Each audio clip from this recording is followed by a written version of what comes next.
another week in the water of the background of this, because that was the promo. David is nodding along as if he understands what I'm saying. It took me a second.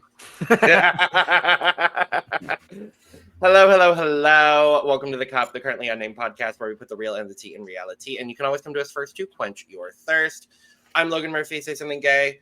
Gay, I have coffee because it's still morning for me. So I might have to refill in the middle of this episode because I forgot to grab some beforehand. But what I always have on hand, always represented here, is my cup mug. Boom. And we all got one. Boom. You could be cool like us and have a cup mug and get yours at lanagcreations.etsy.com. That link is in the description below. We do ship domestically within North America and internationally, so there are no excuses. Get your merch. Come on now. Thank you. Work. I am Brandon, professional fangirl of Console Dragon video games. I'm just drinking water out of a water bottle. Just why the hell not? So it's a day. Like, I do have my Stanley underneath me, but I'm too lazy to get it. Fair. Well, I'm David Healy, and I don't have a cute intro, but I do have a cute shirt. I decided to wear my local girl, the one and only Dia Betty. And Cute. Right now, I am just drinking some water. Lovely. Well, we are officially halfway through season 17 of RuPaul's Drag Race. And it does not feel like it. It does not. It does not feel like it. Oh, at all. We finally got down to single digits of contestants. Yay! Literally last night I was like, they've only sent 5 queens home after this episode. Jeez. Oh, God. But, yes, we are going to dive into the Rusical, one of my favorites. I always love the Rusical. And per the curse, we found out who is not winning season 17 of RuPaul's Drag Race tonight. We'll talk about it. He already wasn't. Well, we'll talk more about that. Before we do, make sure to subscribe if you've not already, because we are here almost all the time giving you almost all things drag. And make sure to check out the description below where you can find all of our audio podcast links, as well as our other YouTube channels and our Patreon, which will be getting a very, very nice dose of content coming at the start of this next week. Lamas fans, you are in luck. Let's just say that for now. But we come back into the workroom after the shock elimination of Crystal Envy. Everyone's gagged. Everyone's gooped. Yeah. Everybody's got tracks of like tears going down their makeup. Like, that was fun to track. Like, oh, who's got little lines here from their tears? Yep. Whatever. There's a lot of them. But Lana is like, I think this is the start of a new era for Lana. I've sent home 2 girls in a row. I'm ready to kick it up into high gear. I'm like, haven't you said that already? But we'll see if she follows through with that, because she might have. High gear safe for her? Maybe deserve better? No. I think so. I think so. All right. Maybe. But yes, Anya is thrilled to be in the 2-win club with her sister Susie, and I do love that it's the 2 queens that have been, the most supportive and not supportive of each other. Are the ones that are top 2 currently.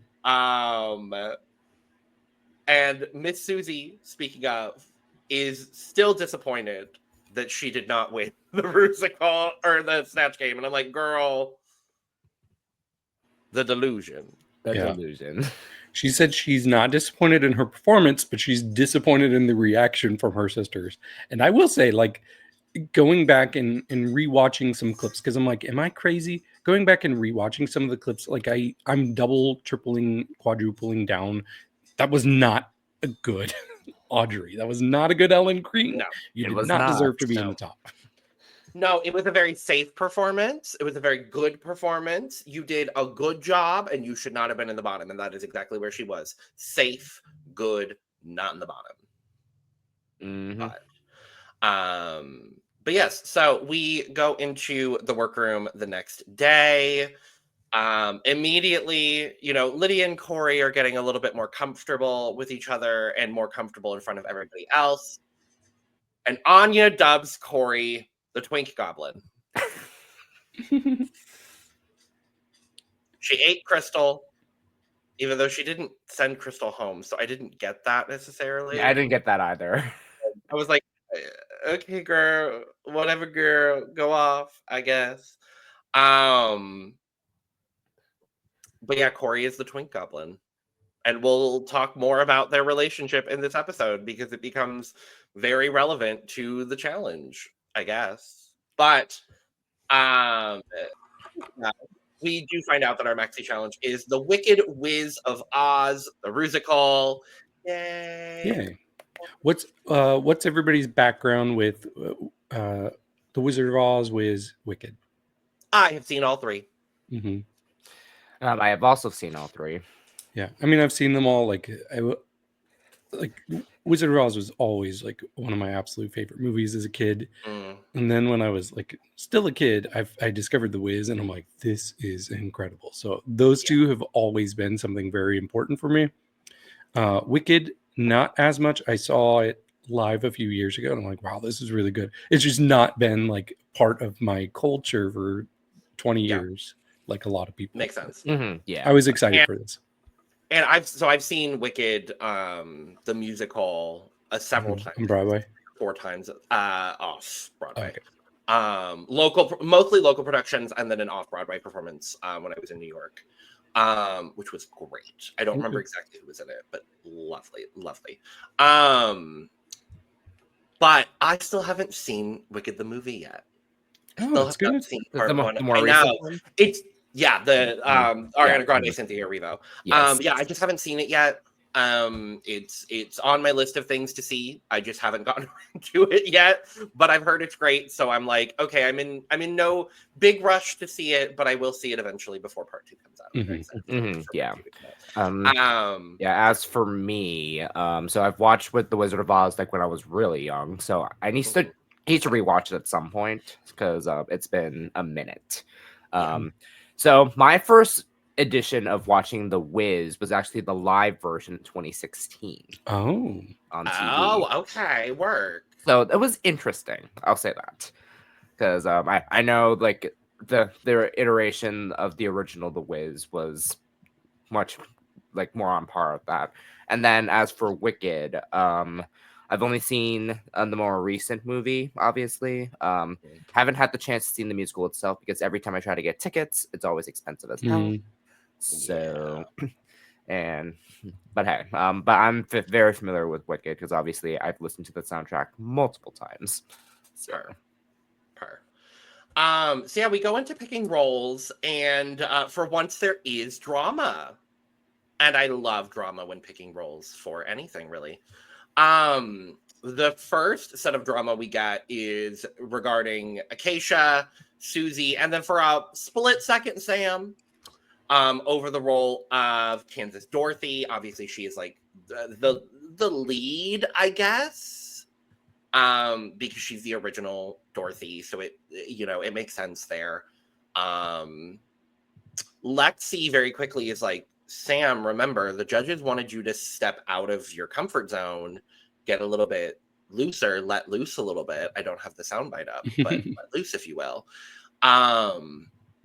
And she very quickly is like, you know what? Okay, cool. I'm going to take the Wicked Witch, which is just Cher.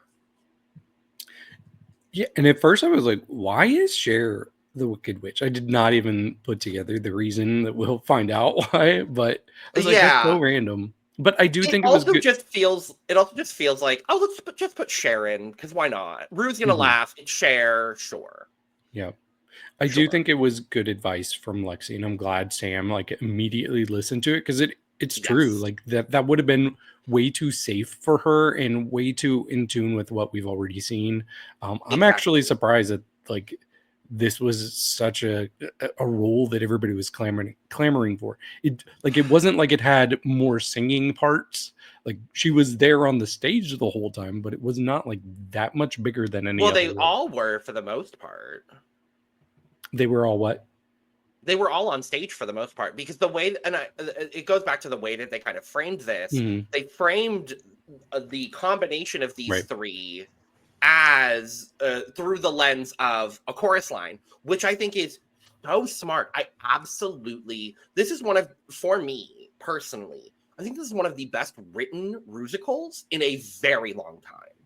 Because I think the Rusical is often very good, but I think what makes it good is the queens performing it. I think this Rusical maybe is, I would say, top 3 written Rusicals of all time on the US franchise. Like, I was thoroughly impressed. I would say this, Shade the Rusical, honestly, go back to the OG, Yes. and then Joan the Rusical, I think are the 3 best written Rusicals, at least of the US franchise. I think international franchises have blown the Rusical out of the water, have like way surpassed what the US franchise has done. But I would say those are my top 3 as far as Rusicals go for the US. But I was really, really thrilled with the way that they framed this, because I love a chorus line too. So I loved how it was framed. Okay. I think I prefer the ones that have more of a straight up storyline to them. Like, I really love Wig Loose and Sound of Rusic. I thought those were 2 of the best. Both of them very, very good as well. Definitely. Yeah, I love Wig Loose. And I really loved the Sound of Rusic last year. Loved the Sound of Rusic last year. But yeah, so it ends up being Acacia and Susie kind of fighting over this Kansas Dorothy role. And Susie decides she's going to go in, and it felt full-on character assassination. And I was just like, Jesus Christ, Susie. Like... And I love Lexi, especially being like, well, you got your way when it came to RDR Live, so let's advocate for our good sister, Miss Acacia Forgot over here, who has, for the most part, been forgotten as far as role selection has been concerned this season. True. Now, did she do a great job with the role? Ultimately, no. But I am glad that, she fought for the role. She fought back. And I appreciated that. Yeah. I don't know what it is about Susie. Like, on paper, she seems like somebody that everybody should be rooting for. She's kind of an underdog. A lot of people are against her. She's very talented. But there's just something about her that I'm just rooting against her.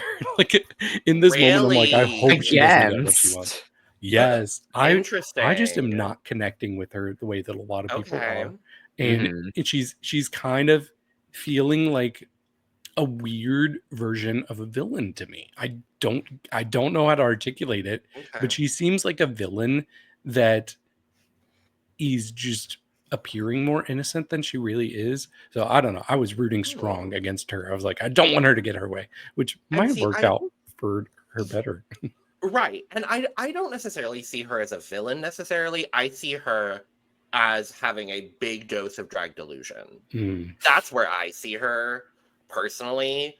I think, if it was episode 8 and you already had 2 wins and you were the front runner, like, I think it's a little bit difficult to not have that, especially with having all of these, especially the fashion girls, kind of going against you all season. So I think in order to not succumb to what they're saying, I think you kind of have to build yourself up and become even more delusional in order to counteract what's going on around you. And even as we saw in this Untucked, the girls are still trying to come for Susie. And I think it's just her coping mechanism here is building up her delusion even further to combat the amount of delusion that these other girls have about A, their performance, and B, how quote unquote bad Susie is doing when she's not doing bad. And I don't think they think that she's doing bad either. Like, other than the snatch game, like, even with, we'll talk about Untucked, but I feel like they're kind of messing with her, which is fun. Yeah, definitely. It's like the mind games of Susie doing her thing, and then the mind games of everyone else. It's like mind games on mind games. Like, Drag Race is incredibly meta this season. They talked about it preseason, but it is very meta, and like everyone is like mind games. Like, it feels like a strategic show, and I'm kind of living for that just as a fan of like social strategic gameplay. Like, I'm like, okay, I'm not necessarily mad at the level of mind games and delusion that's going on. I think for me it's interesting. I'm not too mad at it. But we get the more fun argument being Corey and Jules fighting over the good witch role. And they're just talking back and forth. And the whole argument is Jules doesn't wear body, and Corey has been complimented on her body. Mm-hmm. And I kind of agree with Corey here. Like, I understand, and I'm happy ultimately that Jules got the role, because we'll talk about it. I think she did great.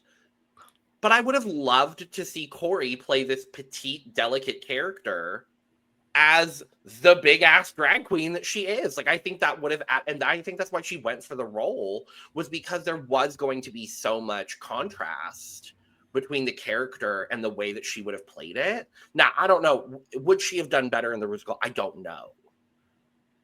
But I wouldn't have been mad at seeing it. But I also don't think any other role could have fit Jules. So it's like, I see both sides of it. I do too. Like, I was like thinking about it. Like, if Corey had the Good Witch, I thought it would have been like just as hilarious as what Jules did, and we'll talk about that as well. And then thinking about if Jules were the monkey, that would have been also interesting, but she still could have made it work. But who knows how if that was in a different universe. Right. Yeah, this was just another instance where like one of you has kind of annoyed me this season, so I'm rooting against you. So I was definitely hoping Jules would get the part she wanted. Mm-hmm. But I will say this too: when Jules came back at Corey with the comedy aspect, I was like the quick-witted Jules gagged me down in this moment, being like, well, I'm the one that's been critiqued positively for my comedy skills. You have not. Like,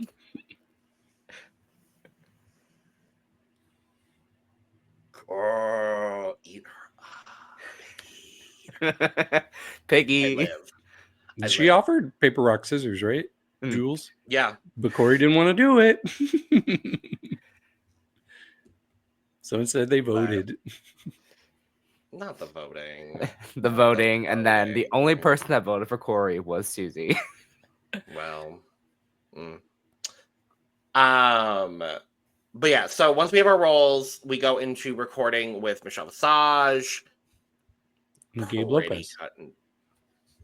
Sure, that is his name. I didn't write it down, so cool. This is pretty standard. Nothing out of the ordinary as far as a recording session is concerned. I did love Michelle asking Corey, "Are you a singer?" Absolutely not. Yep. Hey, there's no reason to fake that you have skills if you're about to find out that you clearly don't. Yeah, and I appreciated that. It seemed like Corey and surprisingly Acacia were the people struggling with getting the right pitch, getting the right keys on their recording of the vocals. Most other people had, we didn't see it, everybody, but most other people had pretty good recording sessions. Star, though, she wasn't quite nailing the Cher-isms at first. Who's Star? Sam Star. Duh.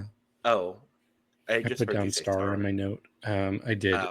Yeah, I did. I don't know why. I wrote Star and then I read it as not Star. Because it should Sham Star.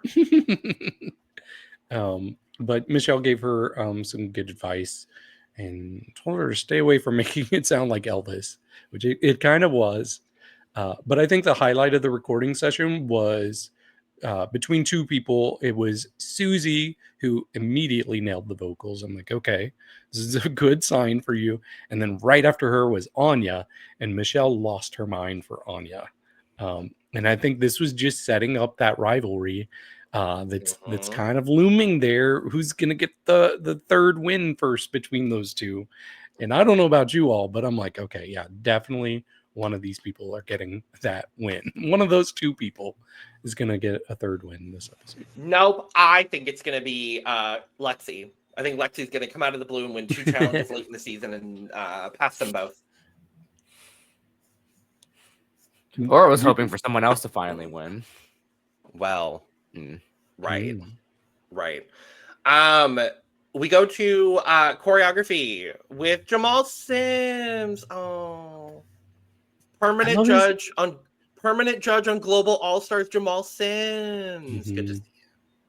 I loved his Wiz tattoos. Those were cool. Right. Mm-hmm. And I mean, I kind of felt for Anya here because I understand. Like, I'm not someone that catches choreo quickly, but when I get it, I get it. And then adding on to that, the fact that she is the only character from the Wiz. She's the only one, which I had a problem with also. Like, if you're going to say it's the Wicked Wiz of Oz, and you only have one Wiz character. True. I mean, yeah, a Wicked Wiz Oz. They're trying to get all three. They might as well have called it the Wicked Chorus Line of Oz, featuring the Wiz, like that, because that's what it was. It's like, oh no, we got to make sure that we hand fist in our Wiz representation with just Harlem Dorothy. It's like, I would have liked to see more. She had some tough choreo. Very tough choreo. We'll talk about it. She had the hardest role, in my opinion. Anya had the hardest role. So you add on the fact that you were the only person representing the Wiz here. And then on top of that, Jamal Sims looking at you in your face going, yeah, this role means a lot to both me and Ru, so you can't fuck it up. I saw her kind of like drink a little bit, and she was just like, oh, okay, I'm going to get it, but like, I'm not getting it right. Like, I need you to understand, I'm not going to get it right now. And I love hearing her talking about, me not necessarily getting it could come off as me being like, I think it was Jules talking about it, like being this like diva character or whatever. And I'm like, no, I related to Anya so fiercely in this moment because like there's an immense amount of pressure on you. You kind of have, and I do this too. You kind of have to go into yourself and process that before you can come back out and be like, okay, cool. No, I'm going to get it. So I felt for Anya, and ultimately, I think she slayed it, but we'll talk about it. Yeah, I actually felt sorry for a different person during this segment because we see Jules go out there. She's doing this specific kind of strange dance that Jamal is trying to get her to do. And for some reason, the girls on the side decide, oh, this looks like a turkey. So they talk about her looking like a turkey. Was I seeing it? No, I did not see turkey. I did not either. But they just cannot stop laughing. They get louder and louder each time she does it. And I'm like, that is really, really rude to Jules. Like, if I was up there trying to do this dance and I'm just hearing all of this laughter, like I would have a nervous breakdown and I would feel so insecure. I just would shut down.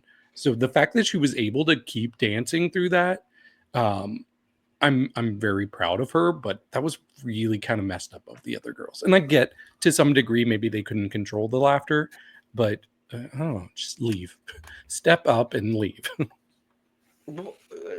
But they're also on camera making a show. Like, they can't just leave. Yes, but that's really messed up to do that to yourself. No, I agree with you completely. But also, like, they can't literally just leave. Yeah, they can't just like, leave. There's no... You don't know that.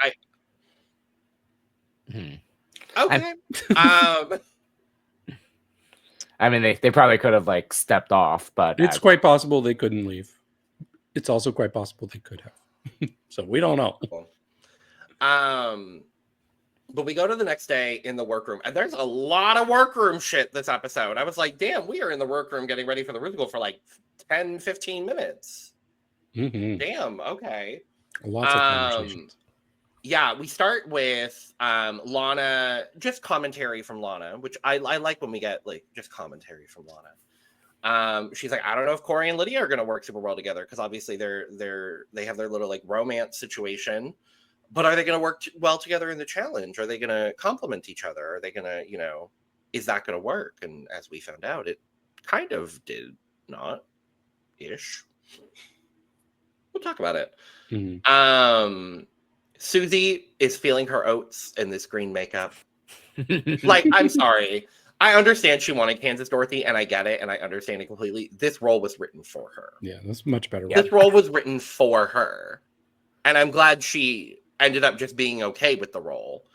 But then we got Acacia and Anya are kind of talking about how they're excited for their roles. Anya this season has been causing, the drama with the gates, but also has been really good about uplifting her sisters. And I really appreciate that. Going like, I am really happy that Acacia is getting this moment to shine. She hasn't really had many opportunities to, get the big parts or anything like that so far in the season. So I'm really happy that she's, getting this opportunity. And she's excited to also, in a very different way, get a bigger opportunity with this role that, means a lot to her, means a lot to Rue and to Jamal. So I loved that. Yeah, they both talk about how there's a lot of pressure to be the Dorothys of this challenge, and there really is, but we'll see if they live up to it. We'll see. And then we go into a bunch of backstories. All the backstories. Everybody's backstory. Everybody's backstory. We start with Sam. She talks about how she was basically hiding who she was as a gay boy growing up. She was trying to play sports and all of that. She was forced to play sports even, but then she ended up doing a musical version of The Little Mermaid when she was in high school. And she was playing Ursula, which is wild. I'm like, okay, well, that's a big step. No, I love that for her. And she looked great. They showed like a picture of it, and I was very impressed. She talked about how she wasn't sure how the other like football players would react to it if she'd be treated poorly for it. But she said for the most part they were living for it. And now she after that she just learn to embrace the gay, and I think this was one of the most humanizing moments we've gotten from Sam so far, and it was like, okay, yeah, I'm seeing the layers break down, and that was a really endearing moment. Yeah, like I loved it so much because like when she shared that, I was like, oh wow, like the fact that Sam did football of all sports, and I was just like, would definitely not see that for her. And of course, like the fact that the football team supported Sam on top of that, was like, oh, that is actually great. Yeah. Like, in a small conservative town, I was like, oh wow, this is something. So we get Corey talking about how she used to be bigger, and I felt like this was more of a setup for her to talk to Arietti about it. So Arietti is like, yeah, me too. And apparently Arietti was, I think she said 250 pounds when she was younger. But then she lost weight very quickly because of anorexia and bulimia, which is very sad to hear. Like that's never the right way to deal with that, obviously. But she said that really, like, she kept struggling with her image until she started doing drag. And that's when she really started to get comfortable in her own skin, and she was able to break away from that aspect of her life. Then we have Acacia talking about being born and diagnosed with cystic fibrosis, and she did not have a prognosis of living past high school, which is that would never be a good thing to hear, especially like knowing you're a kid and your days are numbered like that. I can't imagine. But just having a cold can like drop that life expectancy. It was like, oh wow, that's a lot to handle. Definitely. But yeah, I think those were all the serious conversations we had. The only other thing is Sam noticed Corey called Lydia her sister, and she's like, "Wait, you calling your boyfriend your sister?" and Lydia's like, "I call her mother." It's like, are they gonna work on the outside? Spoiler alert: they are. They are. And she tries to get them to kiss. They won't do it. That's like the kiss cam. Yep. The kiss Come cam. on, kiss cam. Yes, God. But with that, I think that is everything we had. So we should go to the runway. Let's do it.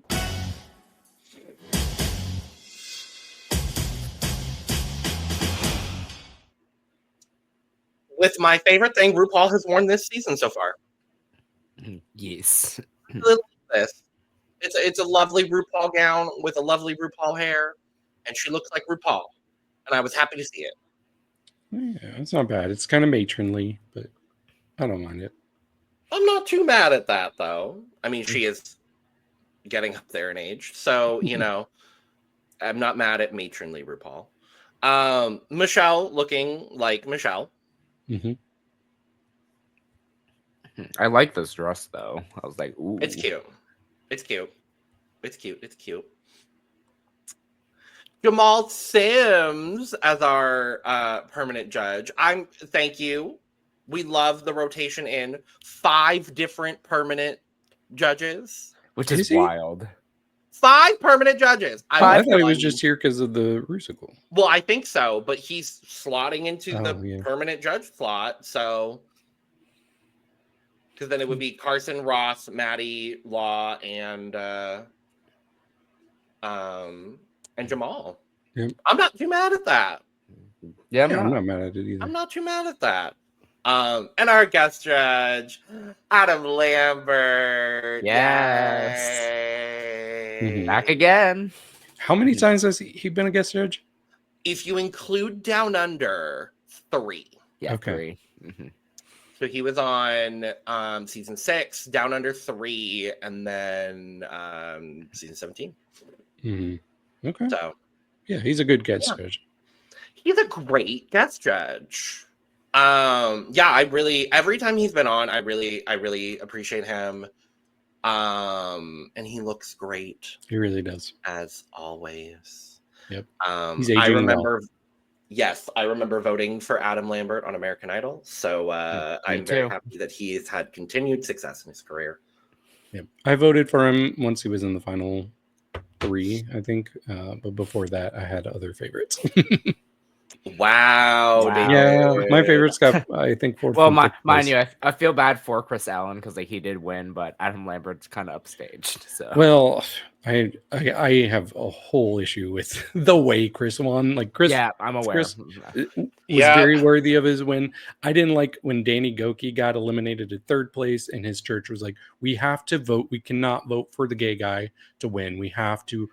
All of Danny's fans need to vote for Chris." That was icky. That was icky. Yep. Yeah. Wow. Yeah, love it. Wonderful. Big fan. Mm-hmm. Always big fan. I was like, ooh, what Adam Lambert song? I was like, are we finally gonna get What Do You Want From Me? No. This is my formal petition. Drag Race, World of Wonder, can we please get a What Do You Want From Me lip sync? Please. That's all I want. All I want in my heart and soul is a lip sync to What Do You Want From Me by Adam Lambert. Because I think it would be a great lip sync song.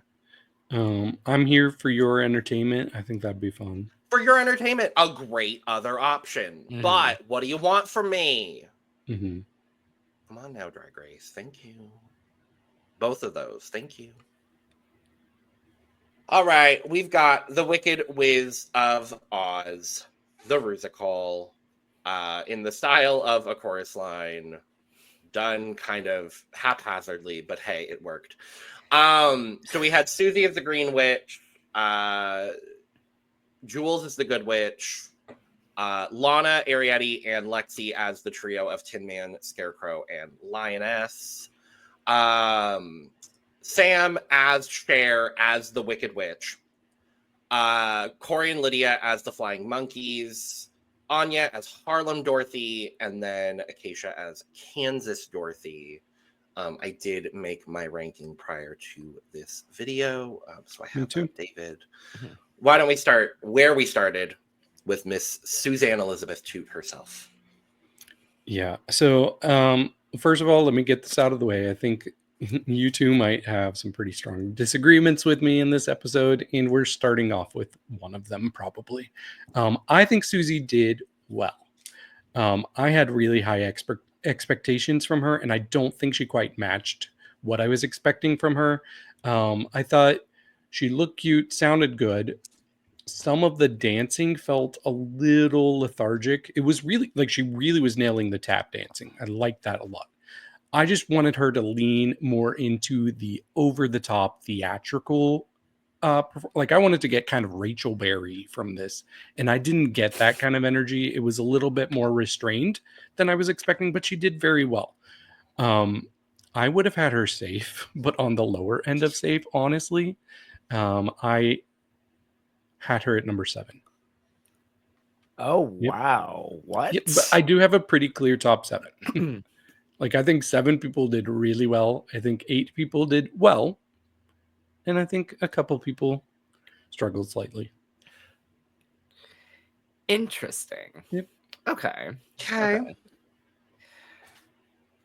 Now, okay, with Susie, like, again, Susie did fine, and like I thought she did great. Like, I think her top placement was justified, and I did find it weird because it because like it does affect with the rankings as well. Because I had Susie at number 4, so because again, when it started, I was just like, oh, she's commanding that stage. She knows exactly what she's doing, and of course, like again, this role was made for her, so. I was not surprised on how she did, and I was like very impressed to see like throughout the time, like again from start to finish, like again she just had that presence, and also like she knew what she was doing. So now I find it really interesting that you specifically, David, were referring to the performance as lethargic because the character is written as the old showgirl. So she's supposed to be playing an older, more reserved, like, version of Alphaba, basically. I thought she absolutely nailed this. I thought it's very, very close for me personally between my top 4, because I think there were 4 people here that absolutely knocked it out of the park, and I would have been very okay with any of the 4 of them winning, and spoiler alert, it was literally the top 4 that they named. For me, though, the characterization was on point. I think she was in character throughout the entire Rusical, and that's ultimately what kind of separated my top 4 a little bit. Because even when the focus wasn't on her, she was still giving character. Even like in the background shots, she was doing a lot of like good physical comedy work in the background. So for me, I have Susie at number 2. Okay, next up we had Jules Sparkles as the Good Witch. I was very impressed with Jules. I thought immediately she was extremely expressive with her face. That's what I expect from musicals. I want to see it in the face. I want to see every bit of emotion. I was getting that from her. I thought she was really funny. She was nailing the delivery. Even the part where her boob kind of fell out. I thought that was on purpose, honestly, based on like the lyrics of the song. I know now that it wasn't, but I thought it was on purpose because she started like specifically bouncing her boobs, and I thought it was supposed to fall out on purpose, but then she caught it and like fixed it. I thought she handled that so again. well. It has slipped again. And then it fell out again. Yep. But this just did everything that I wanted it to do. If I was the judge of this show, this would be Jules. It would be her 3rd win. She was number 1 for me. This was great. Okay. Mm-hmm. No, I was like dying when I watched. I was like the nip slip happening, like her facial expressions was just like even in this picture, I was like, oh. I was very entertained. And obviously when the nip slip happened, I was like, oh, here we go. Like this is where the comedy comes in, and she just was perfect at that. But though I did have one more up, so she was a very close second, like for me. Yeah, I have Jules at number 3. I think Jules did a really, really great job in this Rusical. I think her characterization in her solo was phenomenal. I think leaning into the bit of having her boob falling out and kind of like the immediate improv of that, I think was really, really successful. What brought her below my top 2 is simply just characterization outside of her solo. But I think she absolutely could have won, and I would have been more than thrilled with it. Well, next up we had Arietti as the Scarecrow. I thought she looked really good. Like she had one of the best looks of anybody on the stage, and she really transformed into this character. I think she's been taking all of the tips she's been hearing from her critiques of her performances, and I feel like she's really starting to find her groove when it comes to performance-based challenges. She was so animated throughout the whole performance. Maybe it was just based on expectations, but she far surpassed what I expected from her. I had her at number 5. No, yeah, Ariadne like kind of impressed me. Like I didn't know what to expect, like what she was gonna do. And as like the scarecrow, she actually did really well. I had her at a number 6. I do think Ariadne did a really good job in this challenge. I thought her characterization was good. I agree. The transformation, I think, was great. And obviously, she's got great makeup skills. So I think she was really able to transform in the face. And I think her actual, like, garment look is my favorite of anyone in the Rusical. Mm-hmm. I think her individual parts were really good. Her solo part or her trio parts were really good. I lost her a little bit throughout the rest of the Rusical when it came to any sort of characterization. My ranking of her does not reflect how I feel about her. I have her ranked at number 8. But I would not have had her in the bottom 3 by any means of the imagination. I think Right. she was like, there were 8 people clearly that did a very, very good job in this Rusical. I do agree with you, David. Ariadne, for me, was just the least successful of those 8 people, but I still think she did a phenomenal job. And I agree with you both completely. I think she is improving. She's gaining a lot of confidence in performance challenges, and I'm really happy to see that. Mm-hmm. Nice. Okay, next up we had Lana Giray as the Tin Woman. And I kind of alluded to this earlier, but Lana was easily the person who impressed me the most in this Rusical. I was just shocked by how hard she committed to this role.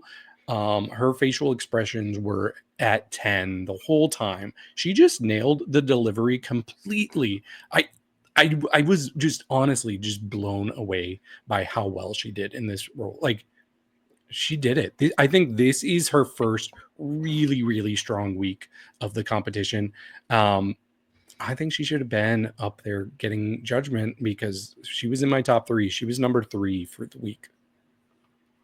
Oh. I actually like that, like ranking, because like yeah, she also impressed me a lot because I was like, oh wow, like we're actually getting like some emoting from this performance in some type of way. Like she was actually like committing to the role. And one thing I really noticed about this entire number, so I love the part where so like with the 3 of them, with Lexi, Ariadne, and Lana, like they had like a different like object that they use as a mic. And like obviously Lana using the mic as the axe like was a nice touch, and then obviously the crow with Ariadne, and then Lexi with the tail. That was just like one of my favorite parts of that. I had Lana at 5. Yeah. Again, I think Lana did a very, very good job. She is getting a lot more comfortable with the performance-based challenges as well. I think this is the most successful outside of RDR Live. I think this is the most successful performance challenge she has had so far. I was really impressed with Lana. I have her 6th, which again doesn't really reflect just how good I think she did.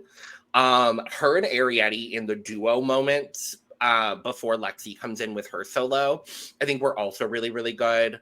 Lana had a bit more characterization outside of the trio, which is what brings her a little bit above Ariadne for me. But I really think she did a phenomenal job here. Next, we have Lexi Love as the Lioness. I thought she did really well with her characterization. I think that was her strongest aspect with this. But while she did well throughout this whole, like I said, I think most people did really well. I was surprised because I do think that she was the the smallest standout among these three. And if you had told me that going into this, I would have said, you're lying. There's no way. She's obviously going to be the star of this trio. And she wasn't. I don't think she was as crisp as the other two. And yeah, I just was slightly disappointed. She didn't live up to my expectations, but still, she did well. She had that character down. I just wished the singing and the dancing had matched that level. So for me, I had her at number 6. Mm-hmm. Yeah, thing with Lexi, I was, again, I did say I'm saying it's like started out strong for Lexi, and then it just kind of waned a little bit. It's like I can see her dancing, like she was like getting into it, but it didn't give enough for me. And like, if I don't know how to describe it. I had her at 7 because like when it came to these three, like they were all together for me. So like Ariadne was 5. Oh, no, Lana was 5. Ariadne was 6, and Lexi was 7. So. Yeah, I think similarly. I had Lana at 6. I have Lexi at 7 as well, and then I had Ariadne at 8.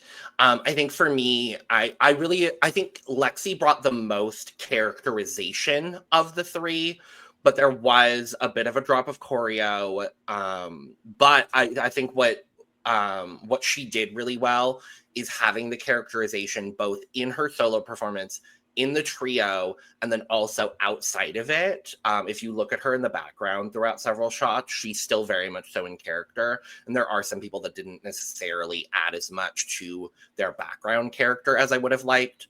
I don't think Lexi did a bad job whatsoever. But I do think of the three, I think Lana stood out as the best of the trio. Next up, we have Sam Starr as the Wicked Witch of Eastwick. And I'm like, oh, okay. I get it. Yeah. Which I first watched Witches of Eastwick last year. So I know this character. But when she started off, I'm like, okay, I'm not sure if this is the best Cher imitation that I've heard. But you could tell that she was putting a lot of effort in. Like she was really trying.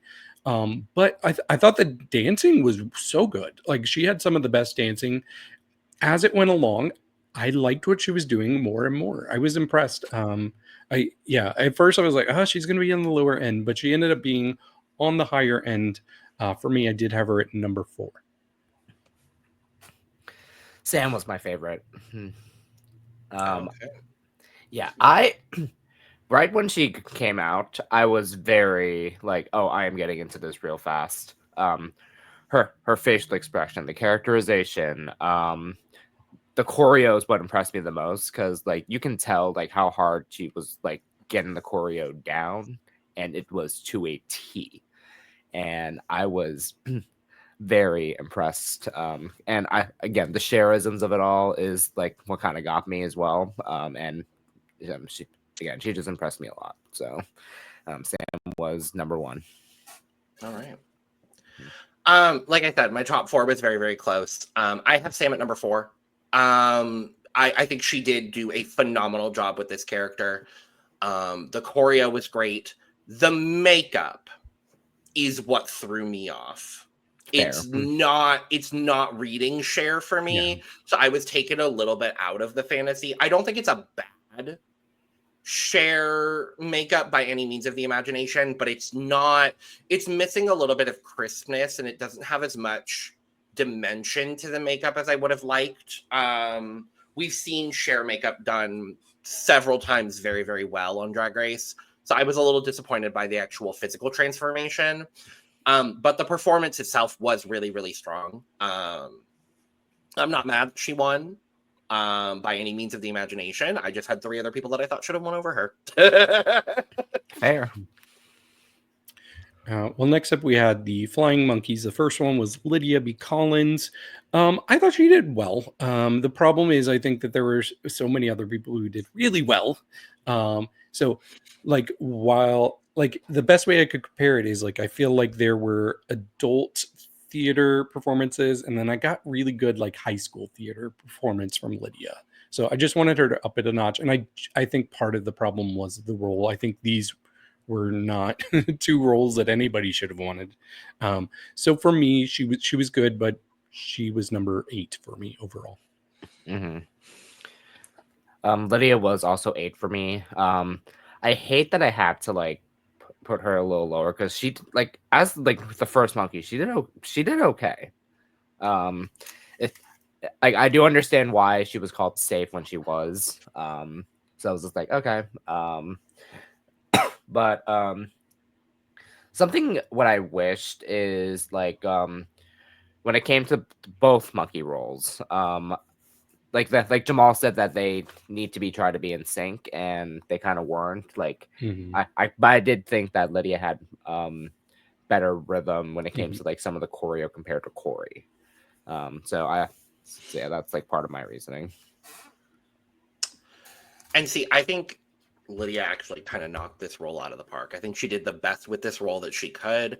There was a lot of really good physical comedy. She was on every single beat. She did the character. She did it well.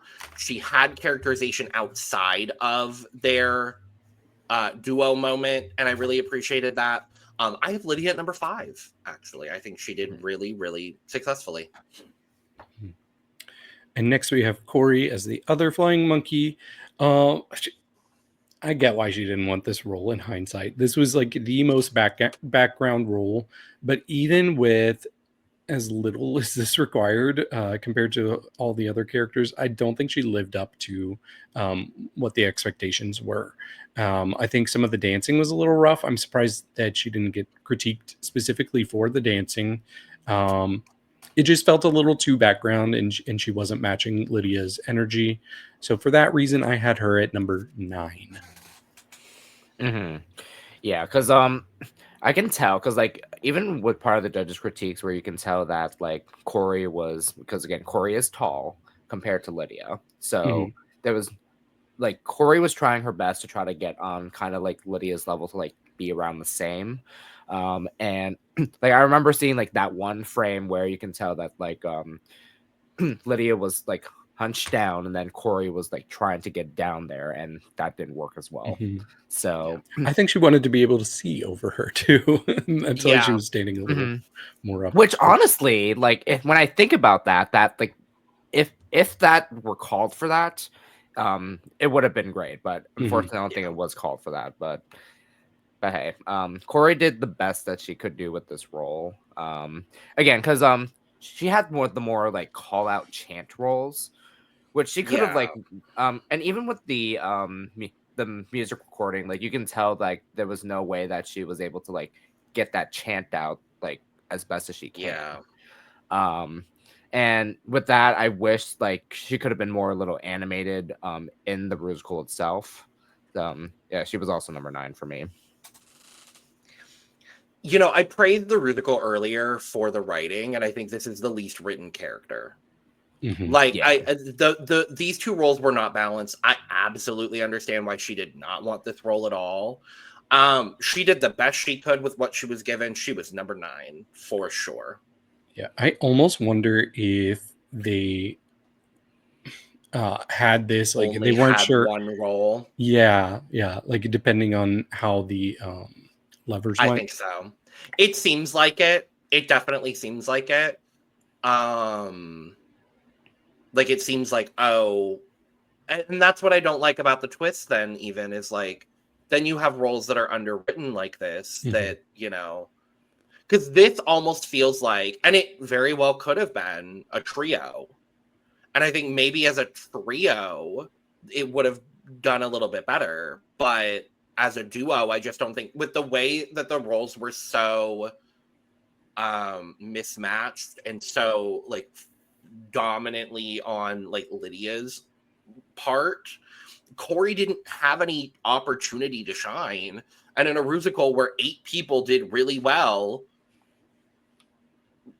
she's just like, she didn't do bad, but she didn't do good. Right. So it's one of those frustrating things. And I get why she didn't want the role. Well, next we have Anya Nerve as Harlem Dorothy. Immediately, great vocals. Was I surprised? Absolutely not. And it's funny. I wrote this down, and the judges said pretty much the same thing. I said, "This is just full of joy. Like that's what was radiating off of her."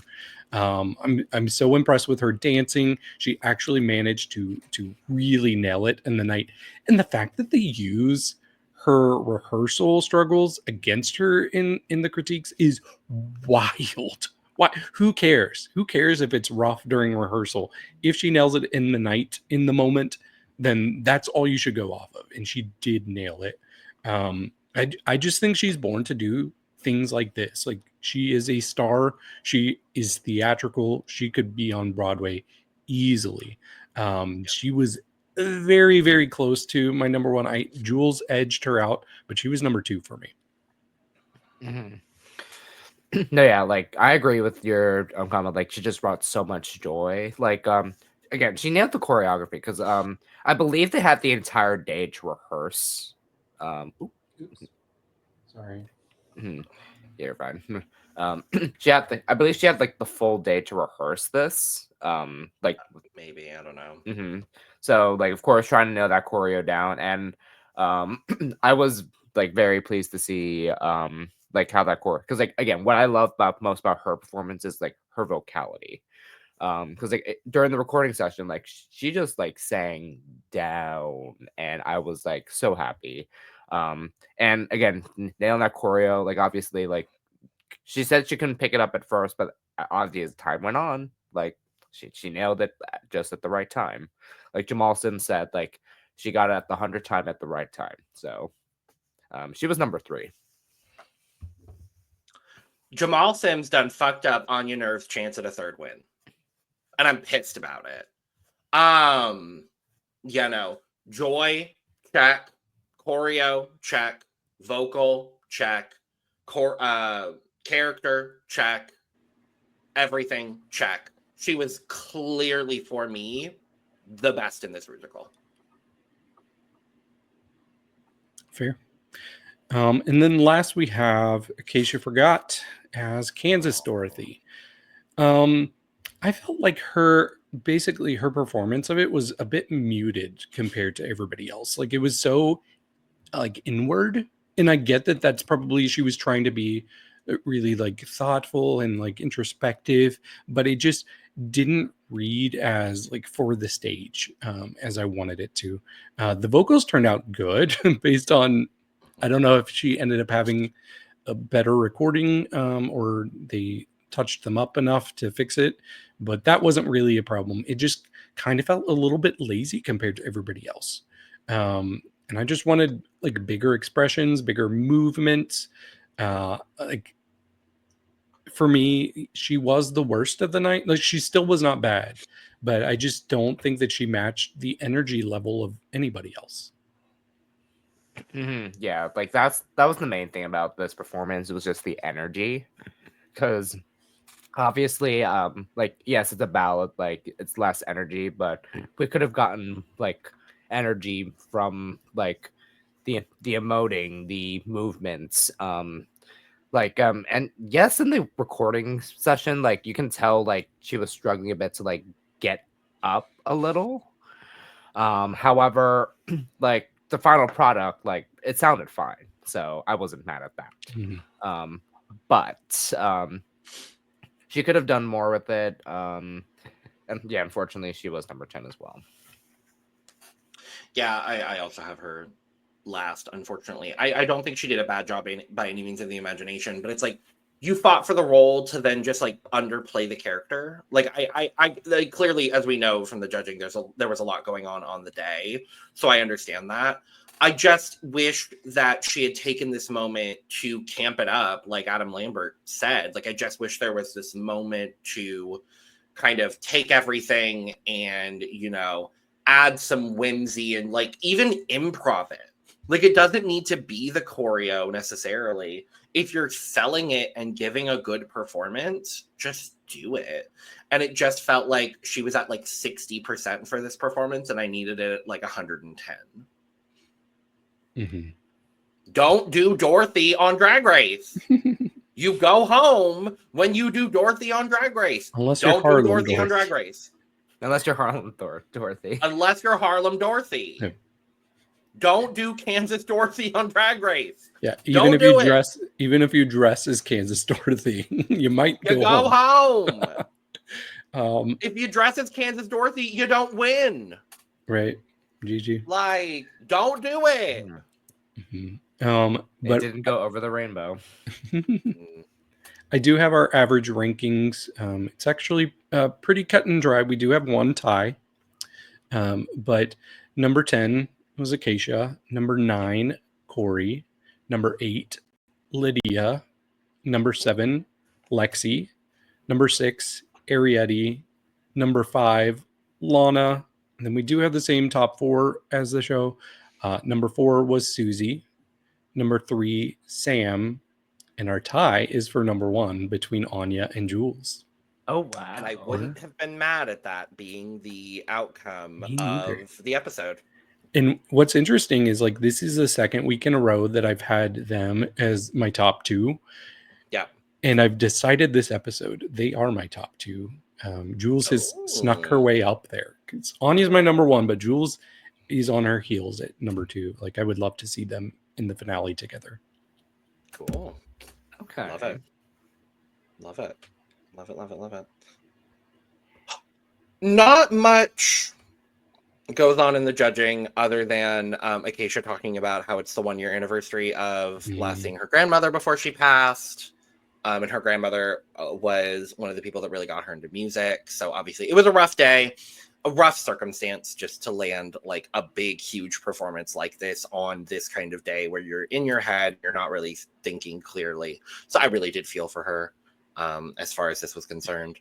And then Jamal Sims done fucking up Anya's chances at winning a challenge. Yeah. Yeah. I love Jamal. I think he's a great choreographer. I don't think he's a great judge. Because I think all he does is sabotage. It's just sabotage. Like, why does it matter that Anya didn't get the choreography immediately? She's a drag queen, not a professional dancer like you are, Jamal. I think, honestly, that should count more in her favor if she was able to improve that much. No, literally. Like, it frustrated me. It frustrated me. And then Untucked, there wasn't a whole lot that went on other than the Safe Girls decided to do a Dance Moms style kind of pyramid. I love that. Which was cute. Yeah, I want them to keep doing this. Like, put their predictions on is it Soiree where they would always do that? Like, come up with predictions. Yeah. Yeah, they had the like fun. 2 in the bucket. Yeah. Mm-hmm. Well, every time Susie's on stage, then they're just going to put Susie in the bottom. So frankly, I don't think I want that. Because I just think they're just going to keep eating away at Susie's psyche, and I don't like that personally. True. But I did like that they put Jules as the winner because I agree. I thought she really killed it, but they really didn't hold on to that bit for very long. When they when Susie came back there and saw that she was in the bottom, Lana quickly crumbled and she's like, well, yeah, that was mostly just as a joke to mess with you. I was like, girl, why are you giving away the joke that easily? Right. I was a little disappointed in Lana. I'm like, why are we giving away the joke this easily? Come on now, let her melt down first. Let her melt down first. And it was just like, right. It's like, and it's also giving like how it's giving like last week where she was trying to like give that joke the first Snatch game, but then of course she couldn't do it. So, but this time she was like, it's now giving it away. I'm just like, oh, okay. Yep. I think our spiciest moment of Untucked was when Arietti was talking about how Sam had the easiest role, and Sam did not like hearing that at all. And Arietti explained herself, like she's like, well, it's easy because like Cher works. It works on the judges. Like that's always gonna bring a laugh. So it's a little easy. And I appreciate them actively talking about, no, this is what makes RuPaul laugh. Like we all know at this point, it's an unspoken thing, but we all know there are certain things that just make RuPaul laugh. Yep. Cher is one of those. A good Cher impression is one of those things that's just gonna make RuPaul laugh. And I wonder if this is gonna, like, it seemed like they resolved it, but is this gonna bleed into the next episode? Because I feel like in the preview it showed something with those two. Yeah, the preview did show something with the two of them. I'm curious whether it does or not. Because it did seem by the end of their little argument that it was kind of just like this playful whatever. As it should be. Yeah, absolutely, as it should be. We'll see. I'm intrigued to see whether it continues. And then Adam Lambert. Yay. Mhm. I was just happy to see Adam Lambert. So, Yeah, I didn't know he was an understudy in Wicked. That's Oh kinda yeah, cool. I did remember that. I remembered that as That well. was before he was on American Idol, I assume. No, that was after. After. Why would he? No, there's no way that he would be like an American Idol runner-up who's an understudy there. And he's only done 6 performances. Like, I know he was involved with Broadway before he went on American Idol, so I assume that it must have been before. But if he had the time to just sit around afterwards and hope that he would be on stage, like, that's wild. But who knows? And he was also in The Wiz, and he said he was the only white guy or the only white person in The Wiz, which is a little wild because The Wiz is... No, it was before. Okay. I was trying to remember. I was trying to remember what year he did American Idol, and it was 2009. 2009. 2009. He was an understudy from 2005 to 2008. Okay, that makes sense. Oh, okay. Okay, that makes sense. Then. That makes sense. That makes total sense. I don't know why I thought after. So. I thought after as well, but no, definitely. There's like you said, David. There was no way that he would have been an understudy as the runner-up on American Idol. But let's talk about our results. We end up our top 4 as we agreed with, and as it should have been. Sam, Anya, Jules, and Susie. And Sam ends up getting her second win. Yeah. They're keeping it competitive, I guess. Mm-hmm. Now, were we shocked that they did a top 4 and a bottom 2? No. I was not. I was not based on how it went. Like, because for me, Lydia, if they had a bottom 3, it would have been Lydia down there. It would have been Arietti, I guess. It would have been Arietti for me. For you. But, like, it didn't feel right. Even when they did have those 6, I was like, wait, who's in the bottom 3? Like, because even though I know that I wasn't living for what Susie was doing, it still didn't feel right to have her in the bottom 3. Yeah. Mm-hmm. No, I was like, there was no universe where, like, any of the 4 girls that were safe, given challenge and runway, I don't think there was any universe any of them should have been in the bottom. And I'm down for it. Like, mix it up. If there's not 3 people worth being in the bottom 3, don't have it. And if there are 4 people worth being in the top who slayed, which there were this week, let all of them do it. Why not? And if there's a bottom 4 worthy week, do that and have just a top 2. I'm down with that too. Right. But our very clear bottom 2, Corey and Acacia. Yeah. Can we address that Acacia? We found out going into the season that her strength is she's a singer. She's been in the bottom 2 twice now. Both times when she's singing, and that's so sad for her. Like, she is a good singer, but that's just really sad that her bottom 2 performances are the time she's been singing. Yeah. That's really unfortunate. I didn't think about that, but that's really unfortunate. But we have Corey and Acacia in gowns, basically, lip syncing to Wet Dream by Adam Lambert. For me, this is the second best lip sync of the season so far. Okay. I really enjoyed this lip sync on I think both of them did really well in this lip sync. There was obviously a clear winner. Yeah. Corey slayed this. Corey absolutely slayed this lip sync for me. Okay. And hopefully for both of you. Mm-hmm. Yeah, Corey did it for me, despite losing the wig. Despite losing the wig, I think Corey did a great job. I think Acacia really, really kind of settled into the pocket of the song really nicely.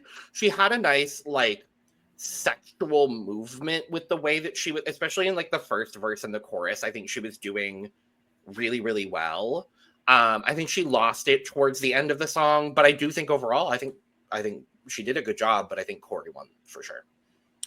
I do agree that I feel like Acacia started off stronger than she finished, and I think Corey was the other way around. I think Corey was kind of holding back in the beginning, and then she really started committing to it and nailing the dance moves near the end. It just was the wig loss for me, and I think even worse than Lana, like you could see like this frazzled reaction come across Corey, and she put it back on. I'm happy that that's the new pattern, is like if it comes off, put it back on. Put it right back on.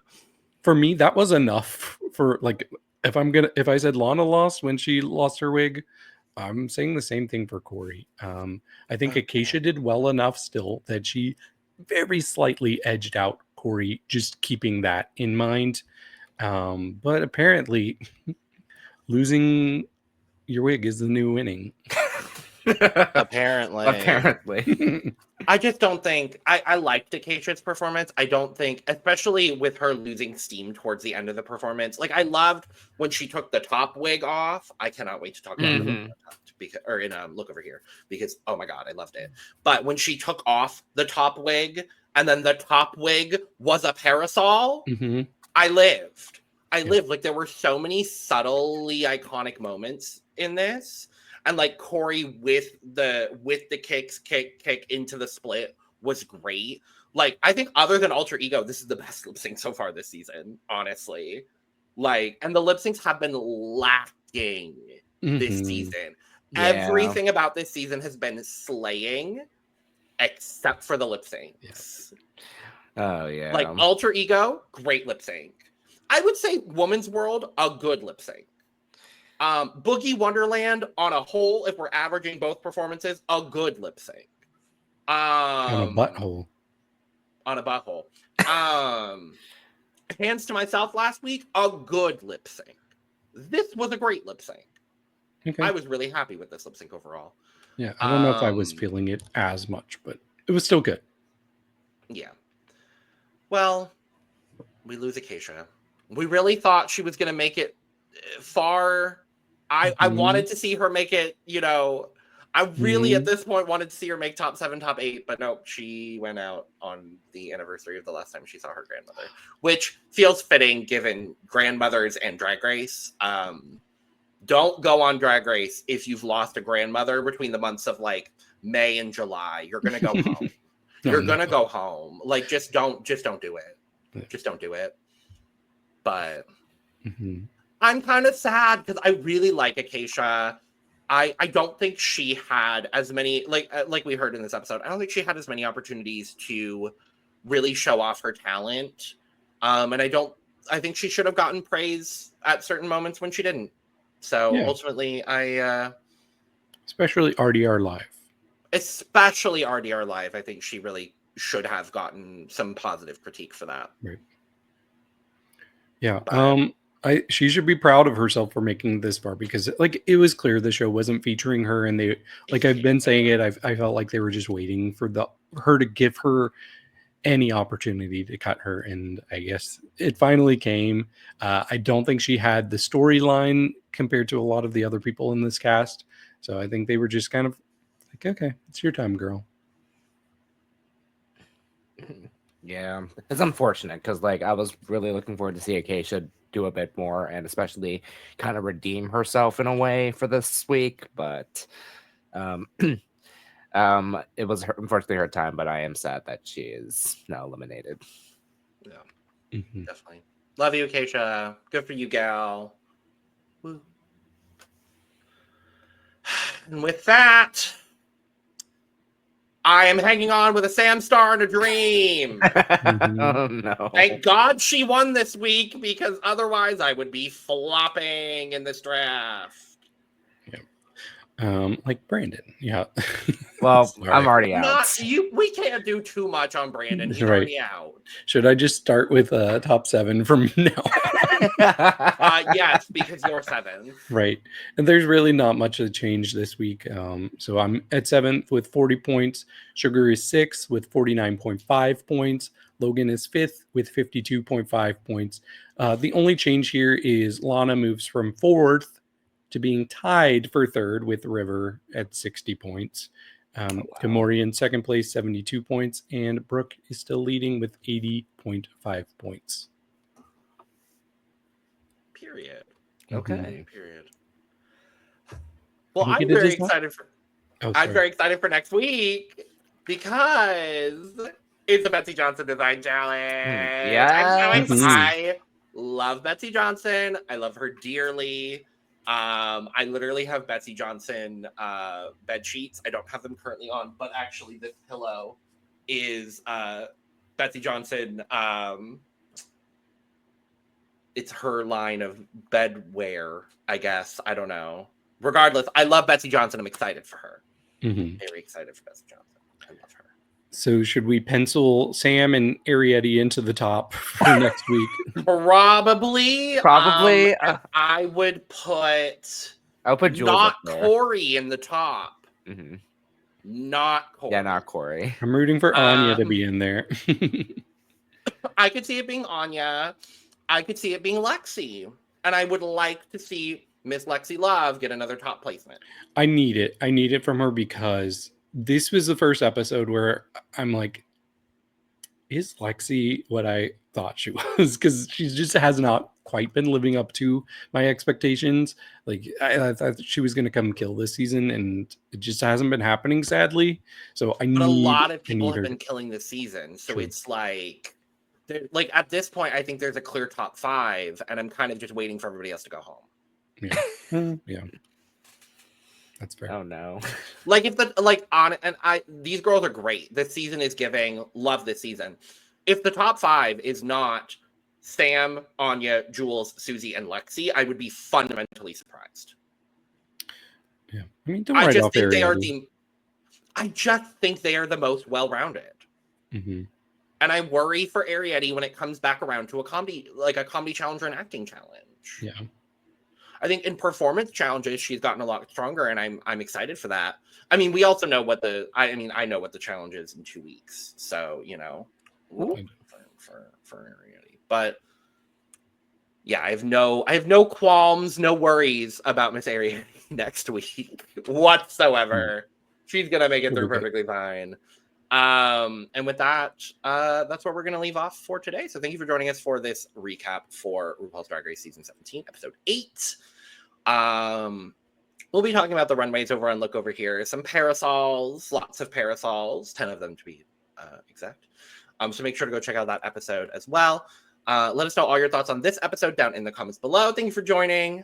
Subscribe, like, share on the way out. It does really help us out, so we greatly appreciate it.